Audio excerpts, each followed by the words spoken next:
And you know what? I really squatted. It was a great workout for my thighs. But never mind, we can probably hold it in for the rest of it.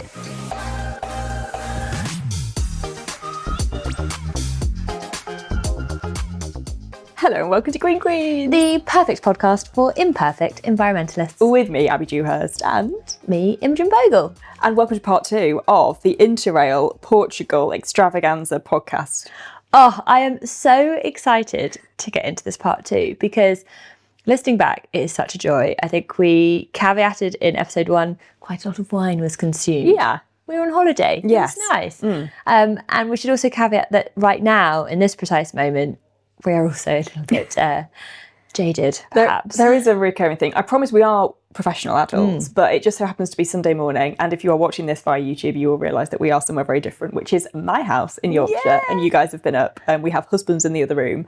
And we've had a wonderful weekend of wine. And really, in hindsight, we perhaps should have done this as soon as you arrived. But we've done the full weekend. The last thing we were about to do before you guys head off is we should probably do a bit of work. We should do some podcast. A little bit of podcasting. And Yeah. we were just joking that I'd sent you a list of stuff of like, here's some stuff that we'll just save this for the weekend and we'll chat about it. And then we looked at the list this morning and we're like, We haven't chatted about it. no, We got it's distracted. fine. Yeah. It's a future us problem. But this we were very much looking forward to. And what's fun about this whole cacophony? Yeah. We'll go with cacophony, That's a word. Of clips that we recorded through this podcast extravaganza journey to Portugal via the train is that we recorded them and then just I sent them straight to you and I hadn't heard anything and you've been the person kind of busy editing it all together, so you've heard lots of it. I have heard none of this part 2, so I'm going to listen as the listener listens. Well, But you've told me it's good. it is good. Oh, I hope it's good. I mean, we experienced it and we had a nice time, so hopefully everyone else agrees. But the thing, I guess there are 2 things that we have to cover before we dive into this. Yeah. The first is that you do mention, once or twice, an analogy with fast food. And I wondered if you wanted to share that now. Yes, I do, because as we were on this journey, we were documenting it all through social media, and we had quite a lot of time on the train, obviously, to think about what was going on and like to really enjoy the journey. Very mindful. Very mindful of us. Very, very mindful with wine. But lots of people were messaging the Green Queens page. If you don't follow it on Instagram, we are green.queens.pod. And everything about this journey we documented meticulously on the Instagram. So people were messaging the whole time being like, this looks so fun. What was it like? Oh, was it actually a bit of a nightmare? Obviously trying to get a real honest take. And the general line of questioning was, is it cheaper than flying? Or was it easier than flying? Or was it harder than flying? Or like the direct comparison between the two, because naturally you get a destination wedding invite, you look at Skyscanner or whatever and you book your flight. And so I think people were seeing it as a direct comparison, understandably, because most people will book a flight to go to a foreign country. And I didn't really know what to say because it's so different. It is like asking somebody who's gone to a 19-course tasting menu of a Michelin-starred chef, oh, but was it the same as McDonald's? You know, oh, it's more money and it's going to take you a lot longer to do. But like, is it similar to going to a fast food restaurant? Because they're such different experiences. They're incomparable experiences.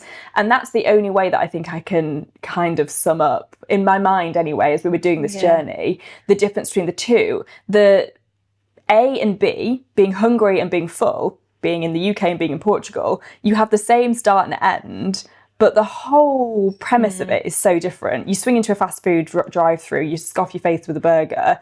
Okay, you are full, so you are at B. But the experience of going on like an amazing, immersive dining experience of locally sourced produce and food that has been so carefully curated, again, you still go from A to B of being hungry and then being full, but it's a totally incomparable experience. Yeah. So I feel like that is the way that I'm trying to sum up interrailing versus flying, is that yes, A and B are the same, but the bit in the middle is so flipping different. Yeah. That actually that you can't compare. You just have to accept that it is going to be a totally different experience and that there will be benefits and there might also be downfalls of doing it because they're so different.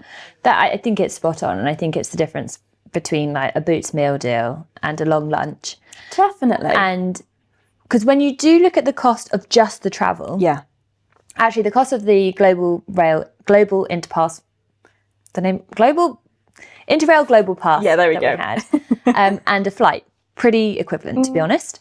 But of course, through virtue of taking a longer amount of time and having more nights away, that's what's going to make it more expensive. Yeah. But then that's where I think you bundled, instead of just like, okay, we have to go to a wedding. It's like, okay, we have to go to a wedding and we're going to make it an experience. Yeah. So do you want to know Yes. what this means in terms of carbon? Yes, because that was our sort of, obviously, our goal in the first place was to try and get to the destination in a lower carbon way. So we needed to do the maths. And by we, I mean you needed to do the maths. Well, and this is not an exact science, and there are several caveats. So first of all, rail is a really low carbon way of travelling. Yeah. But lots of trains are diesel powered. Some of them are electrically powered. Actually, the one that goes under the sea, the Eurostar, Under the sea. literally the first one that we got on, that big train to Paris, that's like one of the most efficient and low carbon routes that you can go. So these numbers are they're rough because different trains have slightly different emissions. With planes, again, there's some caveats because it's like, oh, do you also get like the takeoff and the landing is the most polluting bit. There's also a radiation effect that you kind of have to contribute as well. Then if you compare to an electric vehicle, again, it depends on how you charge that vehicle. Do you take into consideration the emissions in producing that vehicle? And same goes for a petrol car. It depends on how old that car is and all that sort of stuff. So these are really, really rough numbers. But we travelled 2,176 kilometres between St Pancras or King's Cross to Portugal. That was 76 kilograms of CO2 equivalent each. Okay. So it's quite a lot of, like, if you think of that as a mass, that's like, what, like 4 suitcases, 4 big suitcases, which is kind of crazy. So we had that each.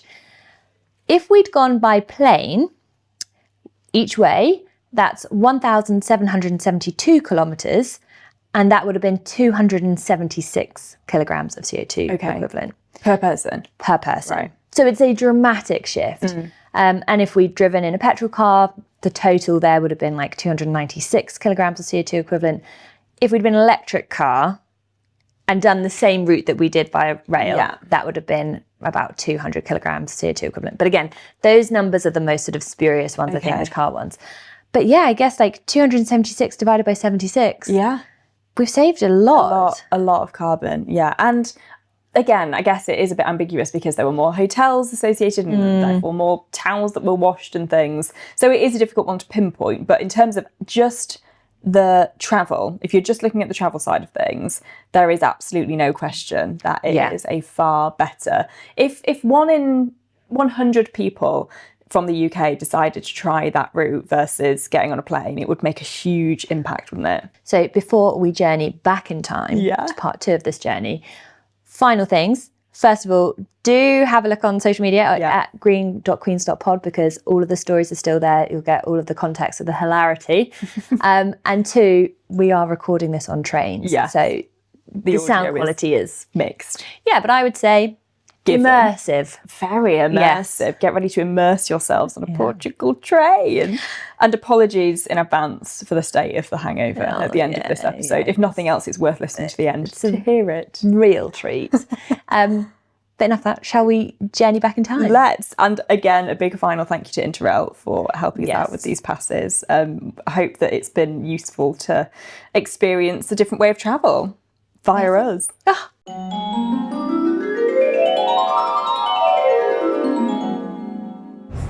We have just time travelled our way into Portugal.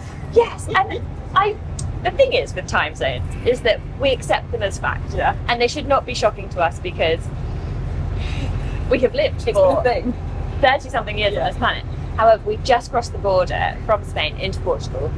We have gained an hour, which basically means that this 50-minute journey... I just had the official E. Yes! Welcome to Portugal!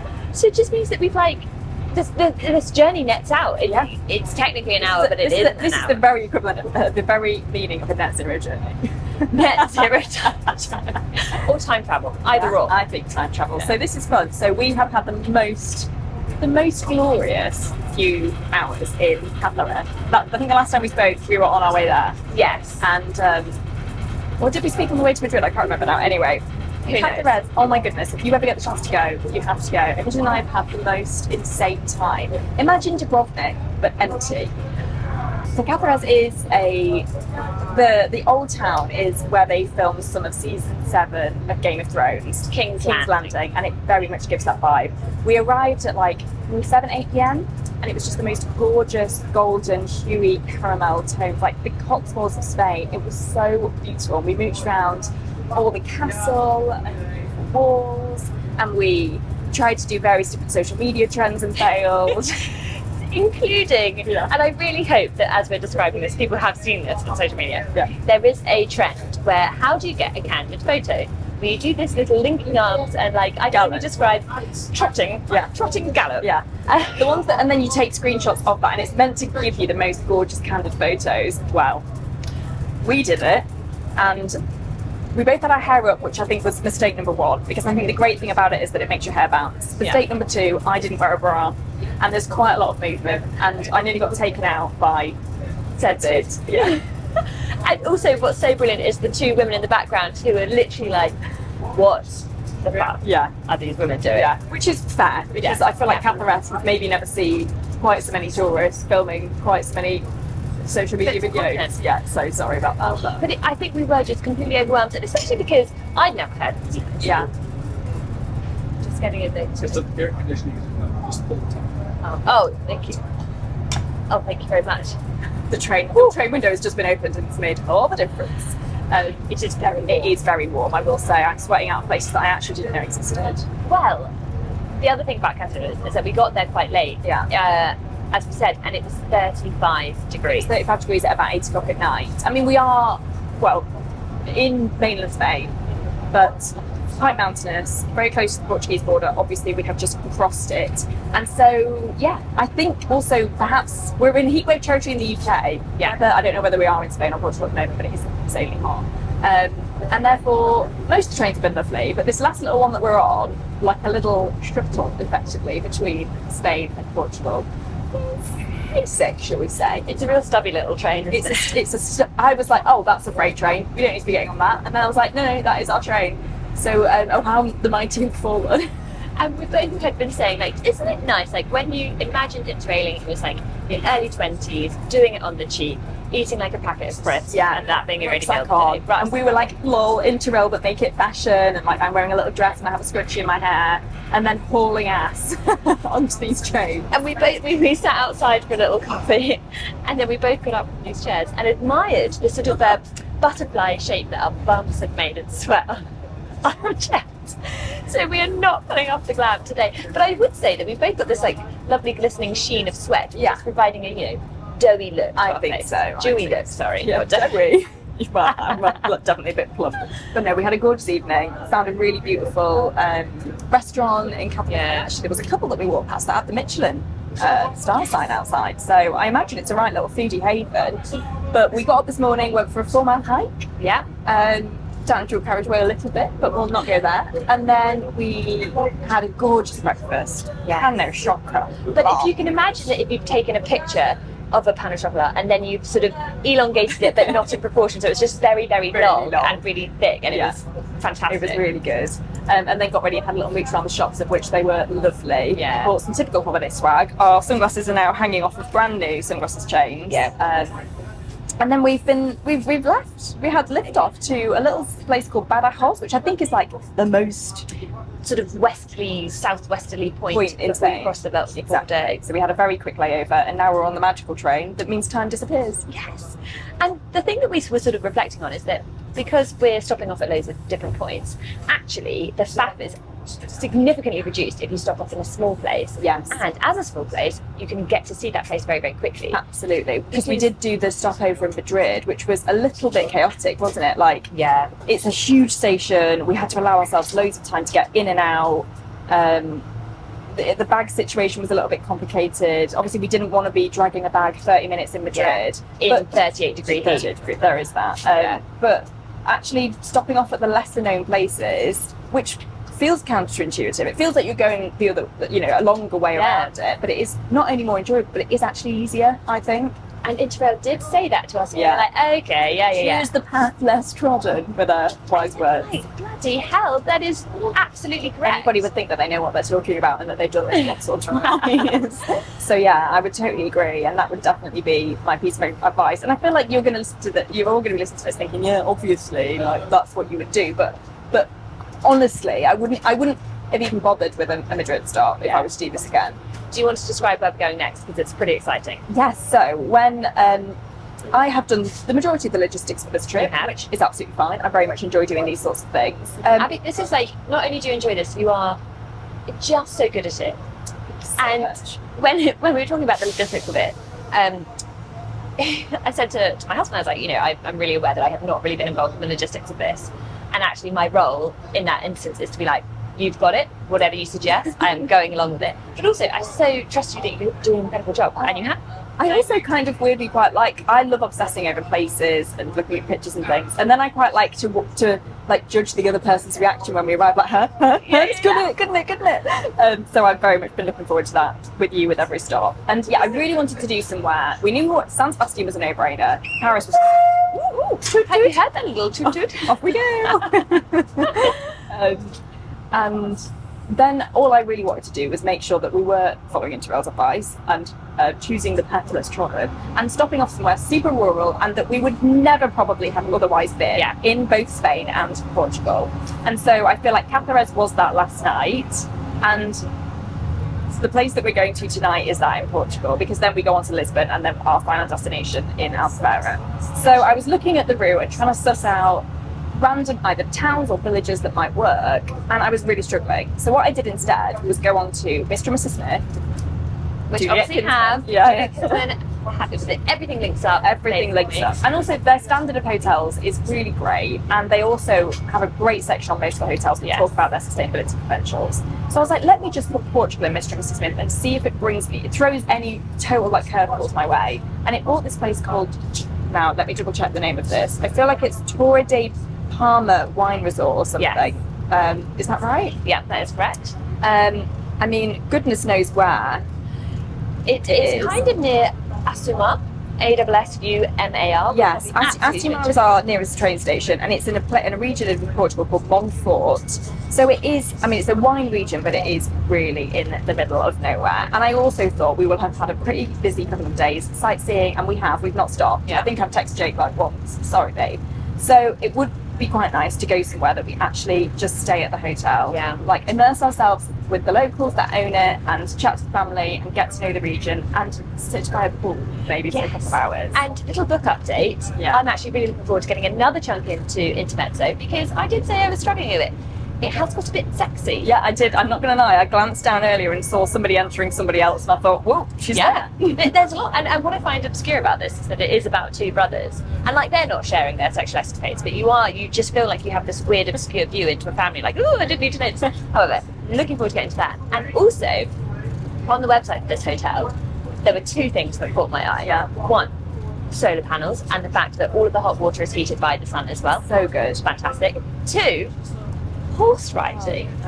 I have only been horse riding once, and I did say to you earlier, what I really wished on that horse riding journey was that someone could just knock me out, because it was so terrifying when I was like, wake me up when this experience is over. However, it did say it was suitable for beginners. Yeah, but of course they're going to say that. Yes, but can you imagine us sort of, gallivanting through the Portuguese countryside? I would love to think it would be beautiful, but knowing myself, knowing that I've never once sat on a horse in my life, and also knowing how sweaty our asses just were sat on a plastic chair, I feel like that is an accident waiting to happen. And it is quite fortunate we actually make it to this wedding. It is, and I also think we might have a repeat of rollerblade game. I don't want to talk about that, okay? There's only so many elbow and knee pads in this world. Let's just say you're a very stylish person. In that particular instance, less so. Exactly. I know my strengths, and it is not that. So do you know what? I'll watch. Okay. If you want to go horseback riding, I will watch and film you in a wave and be very safe from round the pool. Well, we've got 50 minutes on this journey that has net zeroed out in terms of time. Yeah. And we'll check back in tomorrow. Yeah, how exciting. So we're officially in Portugal, meaning we have passed through France, all of Spain, and now we're into our third country. And it is absolutely sensational when you see it on a map. Yeah. And unlike when you fly somewhere, because we've actually travelled the route, we're like, wow, look how far we've travelled. Yeah. In a way that I never experienced that someday. You don't appreciate it at all, do you? Yeah. No. I mean, we've got so much more to say about this, and I have many analogies to do with fast food that I need to talk about, but quite frankly, I'm sweating so much that I'd quite like to just breathe. So we'll chat to you later.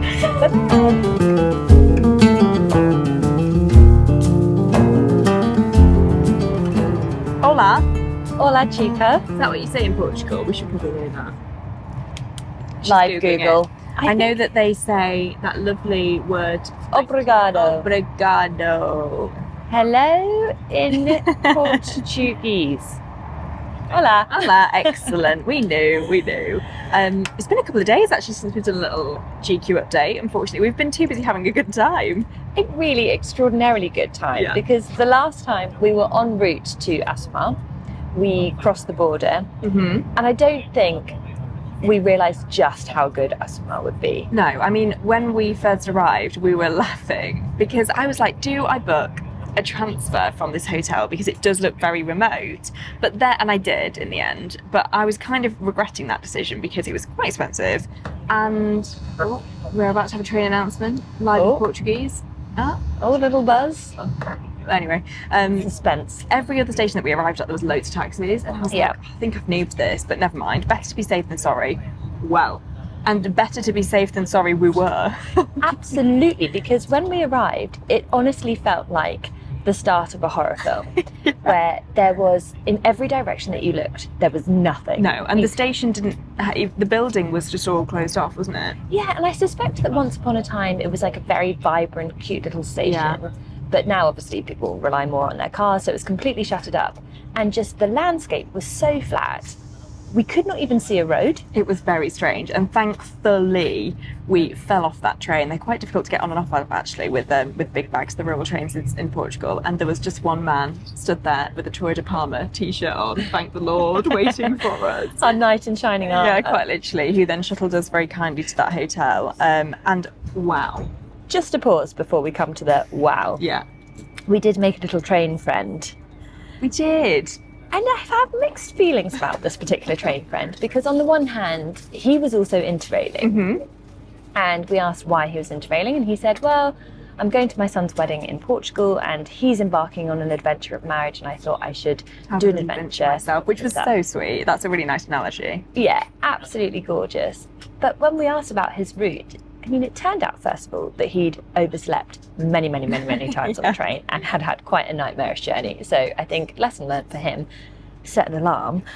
But two, he really chewed our ear off on the future of weed control. Yes, yeah. I mean, he didn't really give a hoolie about who we were, what we do, what we were doing. And to be fair, we were more than happy to listen, but we did, sort of find it quite fascinating that we were both interrailing. He didn't care why we were interrailing. Also, on the whole, him being a scientist, which then got into the fact that we're, doing an environmental podcast, didn't care at all. At one iota. Really enjoyed the sound of his own voice, but thankfully we didn't have to ride that train the whole 2 hours further to Lisbon with him on it. But I also really enjoyed that when we got off the train, because a staggering great big, mind the gap, mind the cliff, I think more like, he said, do you need any help? And you were like, no. I said, we've got ourselves this far, thank you. And then proceeded to nearly plummet to my death. But we did then go on to Palma del Torre. Torre de Palma. Torre de Palma. Guess who booked all of this? There's a social media trend at the moment, which actually we need to do, and it's like, my name's Abbie and I booked the trains, and then you're like, my name's Imogen. My name's Abbie and I booked the hotels. My name's Imogen. We need to do that. Torre de Palma. Yeah, I will say, my contributions come in other formats. Oh, 100%. You've been a morale booster. You've decided what games we're going to play. You've been good at sussing out a walk most mornings. Well, thank you. Yeah. But you have definitely been the mastermind, as we've said a couple of times. Yeah. We arrived there. And do you want to explain our reaction? I mean, again, a very difficult one to gauge because a lot of the stuff on the internet is a bit mixed. I think we said when we were on our way to Assumar, actually, that I found it on Mr. and Mrs. Smith.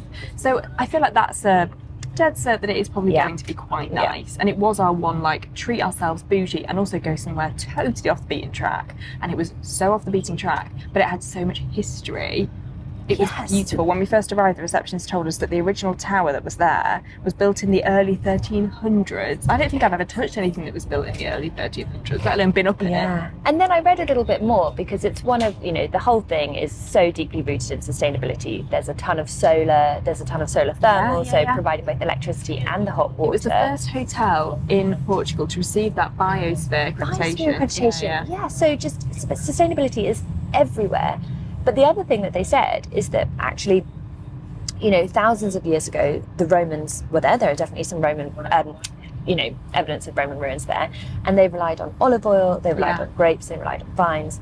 And that is still what is bringing that area to life. And I think that's incredible that it's not just sustainability from, where does your electricity come from, but also how they engage with the community, what it is that's keeping that community alive as well. Yeah. And it was, I think, pretty much everybody that worked there was from the area. Reading about this in the book as well, other than the guy that shuttled us to and from the station who had just moved from Lisbon and was absolutely loving his life.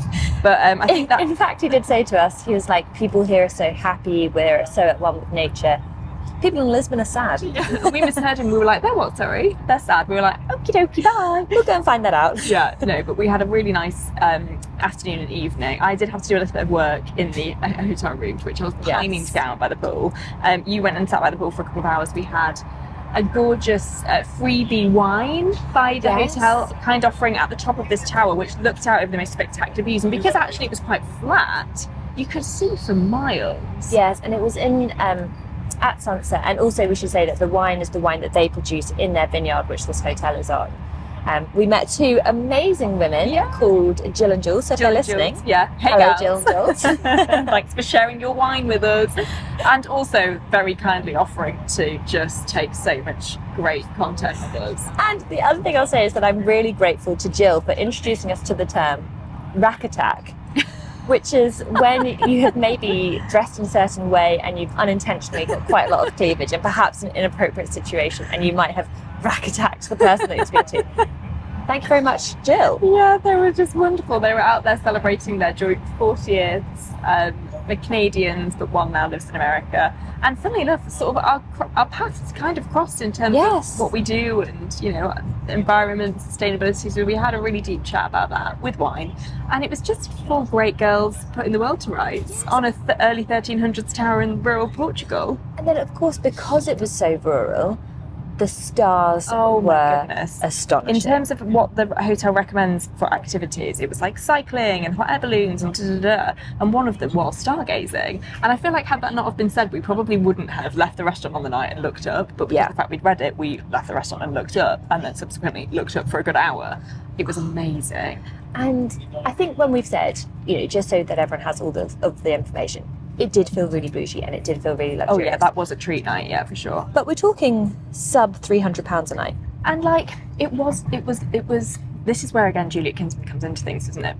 Because she referenced luxury travel and she said, what is luxury travel? Is it fluffy hotels? Is it a bath, of which there were both of those things? Or is it actually the luxury of experiencing a different culture and a different way of life and meeting new people and having new experiences? And I think that hotel managed to do both really beautifully. It felt bougie, but it didn't feel pretentious. Not pretentious at all, and just so off the beaten track, somewhere that we would only go because there was a station there. Well, yeah, I mean, in saying that, the girls that we met had flown into Lisbon, had done a few nights in Albuferia, and then had driven up to the wine region. So it's totally doable if you did want to do it, but also it is achievable via rickety little train. And it was probably the most rickety train to get there. You could say that. And the least air conditioned. Yes, we kind of I think we came off a little bit frazzled, and actually then when we left there and went from Assumar and made our way to Lisbon, we were more prepared. A little bit more prepared for just how hot and sweaty messes we were going to be. And part of the experience. It is part of the experience. And that was, so the journey that we did yesterday from Assumar, I can't believe we were from Assumar yesterday. This whole trip has been one of those, oh my goodness, sort of situations. That journey to Lisbon was our shortest change. We only had 4 minutes. Yeah. And I was kind of freaking out because then if we had missed that, it would have been an hour and a half wait for a longer train, and it just would have set the whole day back. And we did it. Pretty well did it. We both had these very strong moral dilemmas. I could see it playing out in both of our brains, in which we were like, okay, do we prioritise this train or do we help the person who is extremely old or carrying a with bag? children, or and we partitioned. I went for train, you went for help. I could see you helping an old lady off the train, and I was like, what are you doing? And I thought, no, come on, Abby, be a good person. It really did make me laugh because I could see all of this sort of logic going through your brain. Unfortunately, it was the closest platform, so it was a calculated risk. We have been so lucky, really, with train. I mean, have we, or is just do they just run to time? And if you sort of have a little bit of forward planning, is it easy? Yeah, maybe that. The other thing that I would say about that train that we got then to Lisbon is it was a little bit older and slightly less luxurious from some of the ones we've seen in France, for example. But it was so cool because I went into the bar carriage and there were sort of these curved tables and these curved seating areas. And whilst obviously it wasn't the Orient Express, it did give you that sort of window into like that relaxed travel. Yeah. And you bought some snacks because we were pretty hungry, and you were sort of very thrilled with the price of the snacks. That has been a recurring theme throughout this journey so far. Is that if you were doing this in the UK, if you wanted a Kit Kat and a Diet Coke, you'd be spending £6.30. Yeah. And two packets of crisps and some drinks. It's like €3.40. It's so good. They don't punish you for being on the train and therefore charge you a premium at all, do they? Which I think is excellent and more of an encouragement to travel by train as well. Oh, completely. So we got to Lisbon last night, which was a total doddle, to be honest. We sorted all of our tickets out today. And we just have done this wonderful evening strolling around Lisbon, which is so beautiful and such a cool vibe. And what we hadn't realised, although it would explain why the accommodation was a little bit more expensive than we planned, was that we were there for Pride. From Pride. And in the main square down by the waterfront, there was just this glorious atmosphere for Pride. Music, just... I was like, wow, Lisbon is incredibly colourful. And actually, when you think about it, it's probably one of the most perfect places to host a Pride. Because it is so colourful and so, like, trendy. Vibrant and trendy. Yeah, exactly. Chic. Yeah. Then we walked into the little... Because it was free to enter, wasn't it? So we went in, got a fabulous fan, and we're fanning ourselves to some DJ music, of which the gays know how to party. It was a great vibe. And then we went for a Georgian dinner. Yes. And, admittedly, maybe we should have gone for some Portuguese tapas, but we've got plenty of time for that. And I know that the wedding will be very much Portuguese. We went for Georgian dinner. Yeah. Never had Georgian food before. And it was so incredible. Good. We had this amazing bread, which is one of their traditional dishes, where it was described as boat-like shape. And we were like, okay. And it is quite literally a boat-shaped bread with a load of cheese dumped in the middle. They then crack a raw egg on top and mix all this hot cheese and egg in together, and then you break bits of the bread off and dip it in. And oh my goodness me, if I could describe perfection in a dish. It was pornographic. It was. It actually was.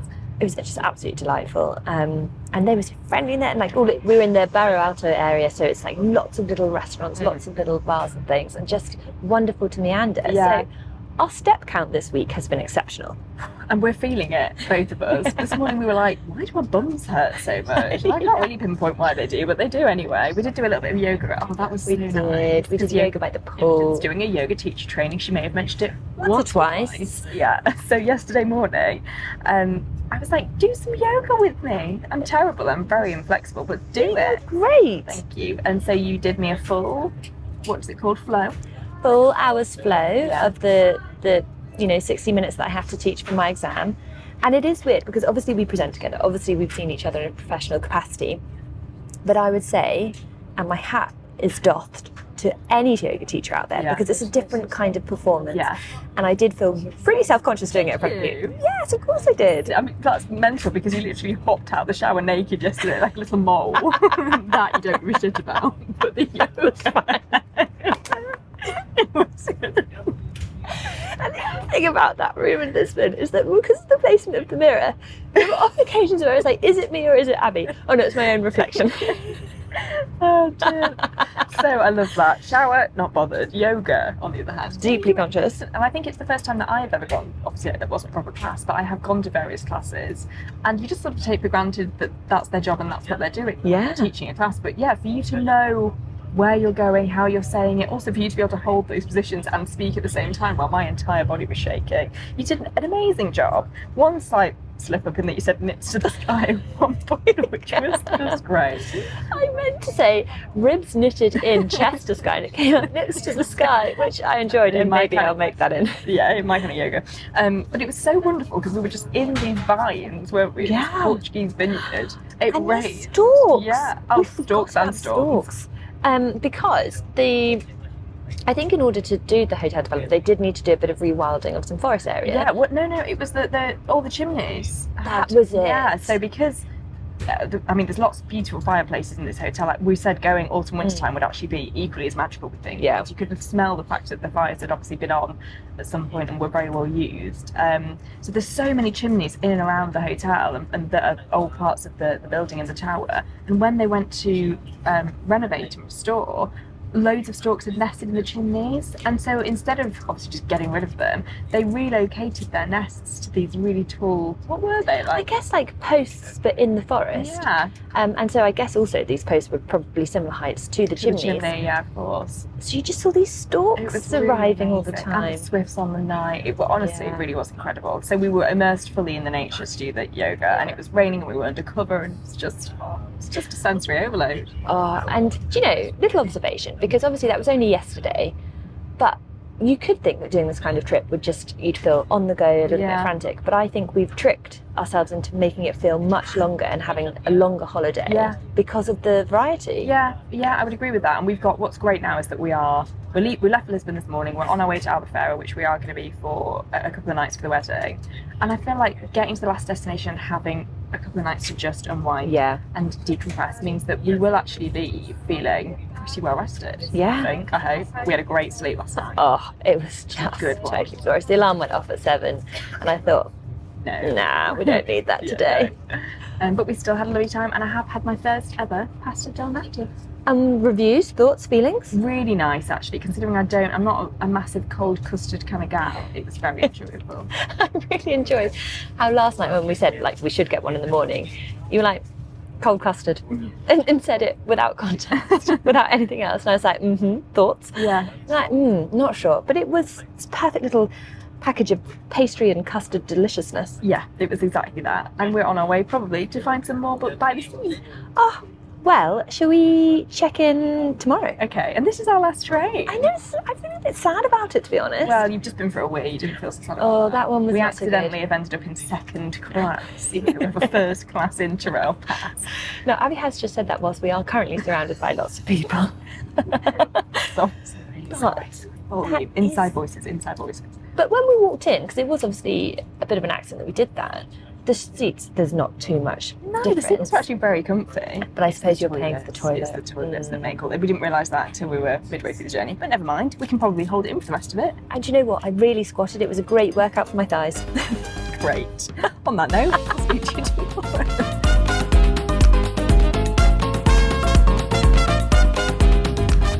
Where are we? We're on the way to the wedding. We're literally in the Uber. We have a couple of minutes left of our journey. We are warm. There has been a significant amount of melting of Facebook off of face. But a little bit of context, which we'll be able to share a bit more about tomorrow post-wedding, is that a huge part of the wedding plan is that we go to the ceremony and then we get on this boat and then we jump off the boat to swim to shore. So whilst our faces may be melting, it's not really a big issue. No, and we are very intrigued to see how everybody else interprets the dress code here, because that is quite a mix of ceremony and then boat jumping off of. So we've made of it what we will. We think we've nailed the brief, and we are absolutely giddy with excitement, aren't we? We are so excited and cannot wait to see our lovely friend get married. And I think tomorrow we'll be able to do a bit of a debrief post-wedding, plus of course our thoughts on Albuferia. Yes, indeed. So I was going to say adios. Is that what you say in Portuguese? Yes. Sure. Okay. Ciao. Yeah. Ciao. Ciao and cheers.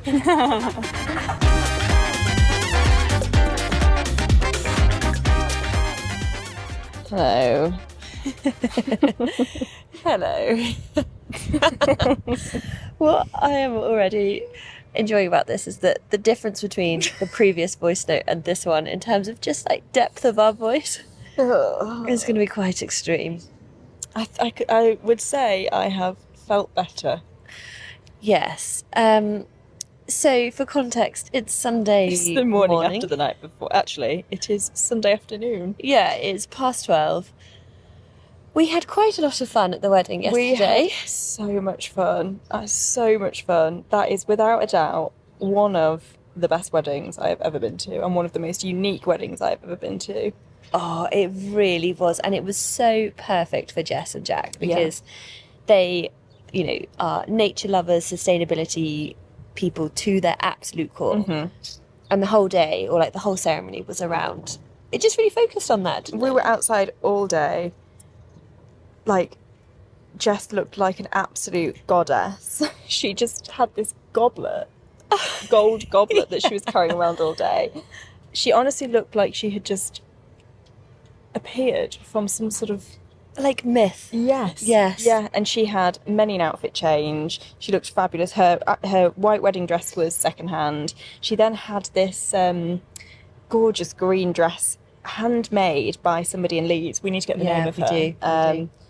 I think was it dead stock silk fabric as well that she'd used to make it? Yes. And she just looked stunning. She has the best back in the business, that girl. And just the best toned arms. That woman is strong. Yeah. But so basically, there you go. I can't. I was going to say, I think we had mentioned this before, but it was summer solstice yesterday, and that was very significant and made its way into the not the service, the sort of ceremony, and just gorgeous. But we started off in a garden, and then we got on a boat, and then On the boat, by the way, they had the ceremony by Liv Moore, best name ever, who is one of Jess's very good friends, but also has recently trained to become a celebrant. And it was one of the most personal and beautiful ceremonies I think I've ever heard.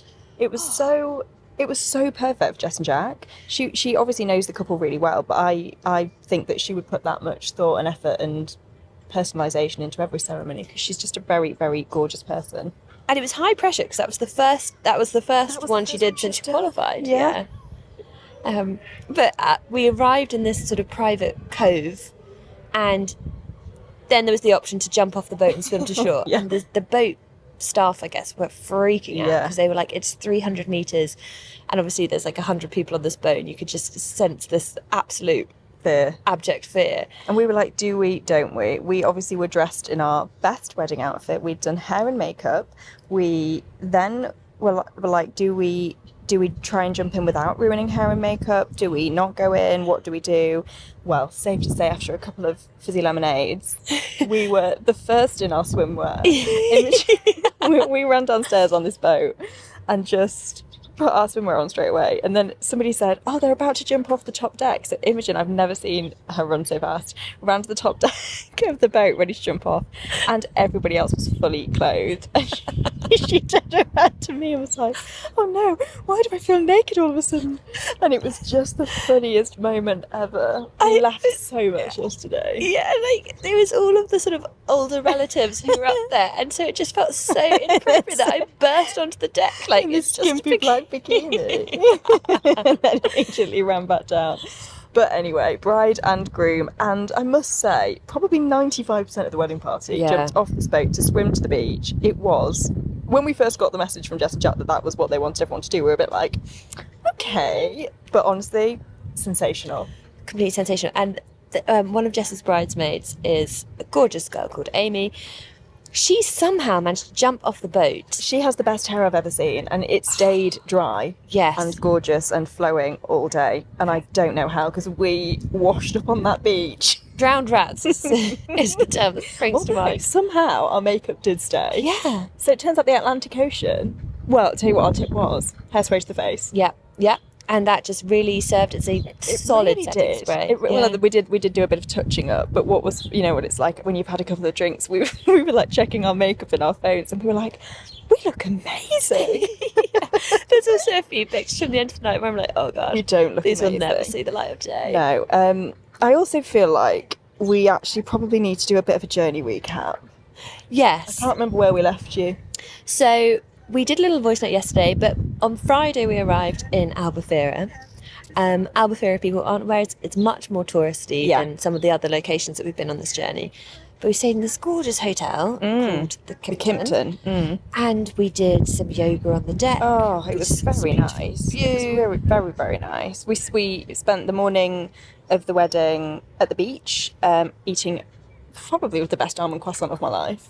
I inhaled that Yeah, thing. you It did. was so good. Have we done a journey update though of Lisbon to did we do an update on the train? Can't remember. We were on the train. It was a bit weird though because we were like, this is the last train. Oh my goodness. Yeah. It was emotional. Well, I was like, actually, I don't want it to be the last train. No, it definitely won't be. This is the beginning of a new way of travel for us. Oh, completely. And do you know what? We met a guy at the wedding he'd come here. Yeah, by train. But in a very officious way. Like his objective was to get here as quickly as possible. Officious. Never heard that word. Well, I mean, it could be made up. I'm fairly convinced it's Say a it real with world. conviction, and Real world. I believe anything that comes out of your mouth, to be fair. But his objective was to do it quickly and to work on the train. And he did it in 2 days, like flat out. Whereas obviously we've had a much more glorious time. We have, but he did say like it was totally fine. Still. Yeah. Everything ran to time. He said he made sure that like he had long stretches on trains that he knew would be good trains with good Wi-Fi, got a load of work done. So interesting to chat to somebody that's doing it very differently. But it is funny because we got a mention in the speech. Yes! We got a mention in Jack's speech. And he basically shouted out everybody that travelled by train. And it was funny because I think he thought that his business partner, also Jack, who did get the train, he thought that he was going to be like the absolute hero of the whole day, and then we swooped in like, we also got the train, And we did it much better than you saw us. so yeah, we did our last train 2 days ago now, that was and I must say we had people comment on like, oh, trains aren't that easy in Portugal. I would disagree. It was equally as easy, they just weren't as new. And also just a tiny fraction more difficult to plan ahead, but they're so frequent and so inexpensive in Portugal that it's just fine. Yeah. You could trust it, like that it would work out once you get here. Yeah, so that was absolutely fine. We had a lovely first night here, and then we did move hotels yesterday, which again could have been a bit of a logistical nightmare, but ended up being okay. Absolutely fine. Yeah. Yep. We were on our way to the wedding. We were like, we think we've nailed this with the timings. Like, we somehow have just managed to seamlessly do this whole trip. We're going to be so on time. And then the taxi driver was like, my GPS is broken and all these roads are closed. And we were like, no. And it, like literally the gap between those two sentences was approximately 2 seconds. Yeah. But such a fun wedding. Jess has just managed to curate the most wonderful group of people from the most bonkers corners of the world, and all walks of her life, which I think is testament to the type of person she is. Completely. And I think, it really wasn't lost on her that because she's cultivated this motley crew of friends, that people had travelled from all corners of the earth. Yeah. There were people from Sydney, from Kenya, from Dubai, Sri from Lanka, Sri Lanka. yeah. There was, we'd obviously come from the UK with a huge group of people as well. And I think that had been a conflict for her, and definitely they've looked to carbon offset their wedding as well. But, this whole thing about being sustainable is that you have to think of it in a broader context. And actually, yesterday, the value is, what's the value of community and the power of your friends and celebrating love? And that is worth carbon offsetting and making the trip. 100%. Yeah, I would agree with that. And also, we went to that on the Hindu as well, and we didn't know anyone. But we have just met the most lovely group of people. Yeah. And we've gained many, many listeners. Yes. Okay, girls. Thank you. Yes, thank you so much for listening to all of our podcasts. Live more. We know that you're listening. You listen, and you did the most phenomenal service. And if anybody is looking for a celebrant, Liv Moore. She is based in Yorkshire, but is clearly willing to travel. And also, we say it's not like Liv Moore, like she's changed her name to like Imagine Peace or something. No, she that is her Olivia actual Moore. name. That is fabulous, isn't it? We probably should mention how we're getting home. Yes, that is fair. So, we are flying. We are. And in fact, I was thinking about this morning. So my flight has been paid for by Octopus because I'm speaking at their energy summit tomorrow. So I kind of think, are they my emissions or are they Octopus Scope 2 emissions?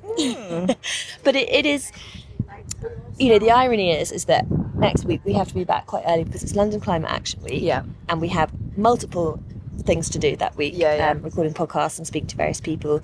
And isn't it crazy that we can't get the train back in part because we have to get back to talk about the climate? I know, but I still think I think this is also a more realistic way of showing how you can travel differently for people. Yeah. I think to do a slog of a journey there and a slog of a journey back, we might have felt differently about getting here if we knew we had to do all that on the way back. I mean, we probably wouldn't because it would be so fun, but I guess it's testament to something is better than nothing. Yeah. And you can't do everything, but you can do something.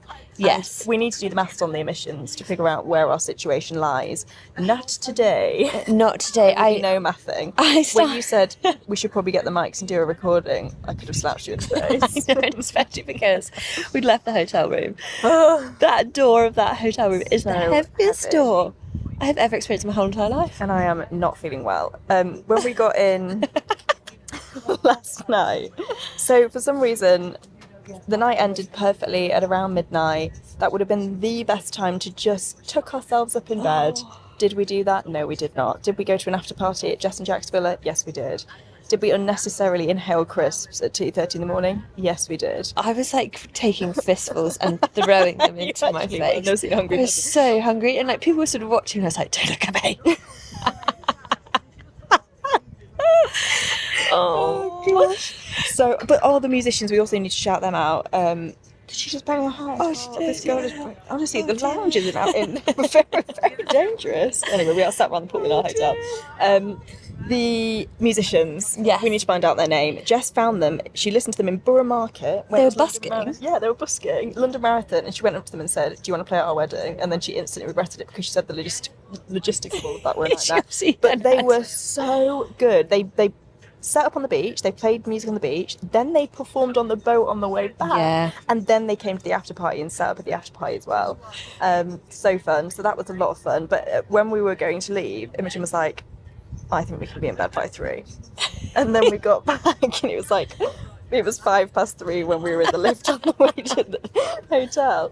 So I was like, "Mate, you're not going to be in bed by 3." You're like, it's I've never seen somebody go from wedding outfit to bed quicker. I went for a wee, and when I came out, you were in your pyjamas with your makeup still on. You got in the bed, but you'd not even moved the scatter cushions, so you were laying under the scatter cushions. So I just had to remove them from the bed and be like, "No, mate, you didn't do it before anything." No, and I do kind of regret that, but I just feel psychologically, if you go to bed at 3 and you wake up at 9, that's 6 hours. Is that what we did? Yeah, that is what we did. Yeah, so we were in the lift at 3:05. I was asleep by 3:07. Literally. And but if you go to bed, if it creeps close to 4, just you feel like you've ruined the whole next day. It wasn't getting light, was it? No. Okay, thank God. But yeah, that was, people say nothing good happens post midnight, but nothing good happens post 2. Let's face it. We should have got to bed, but it was so fun. It was fun, and actually, I would have had FOMO if I'd have found out that the band played in the after party, and people were jumping in the pool, and it was, oh my God, it's so good. You're probably fed up of hearing how fabulous the time we're having. But I just think testament to not just dashing in and out for the wedding, definitely being able to make it a part of a broader experience. And I will say, just as a final thing, I think if I was, if you're a freelancer, for example, you could train back and use those 2 days to really work on the train, and you'd be absolutely fine. Imagine being able to ease yourself back into work. Like, I'm not going to lie, mate, you're going to have an absolute gear change tomorrow when you're hosting a climate conference. Is that what you're doing? Oh my God, I just want to share a bit about this because to you about this today, but that is what your day's going to look like tomorrow.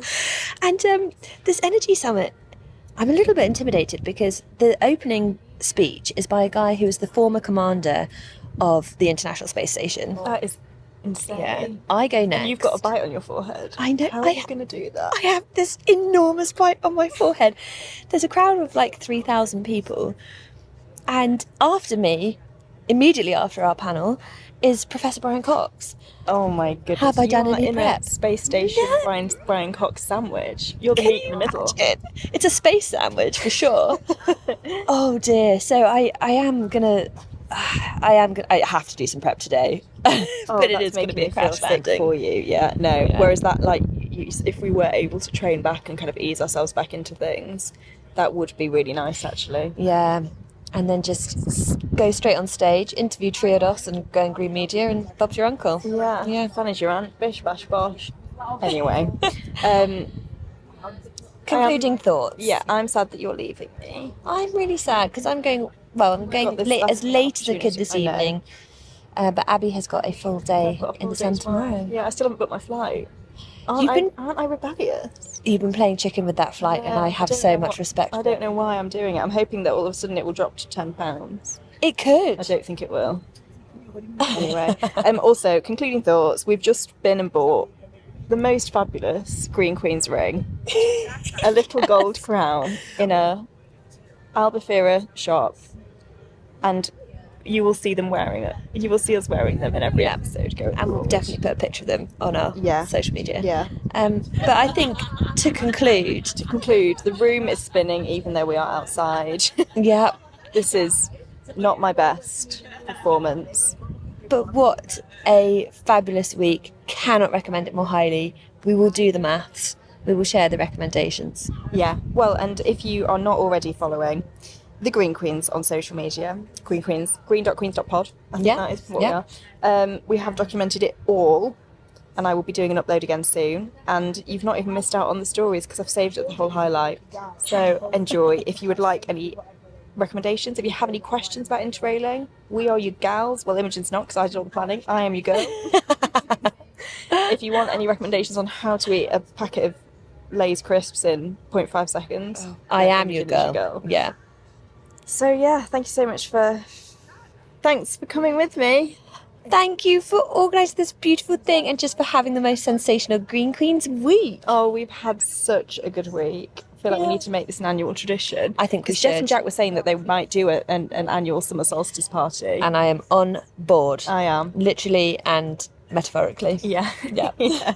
I am literally and metaphorically going to have to go and take some painkillers. On that note, Yeah. Goodbye. goodbye. See you next time.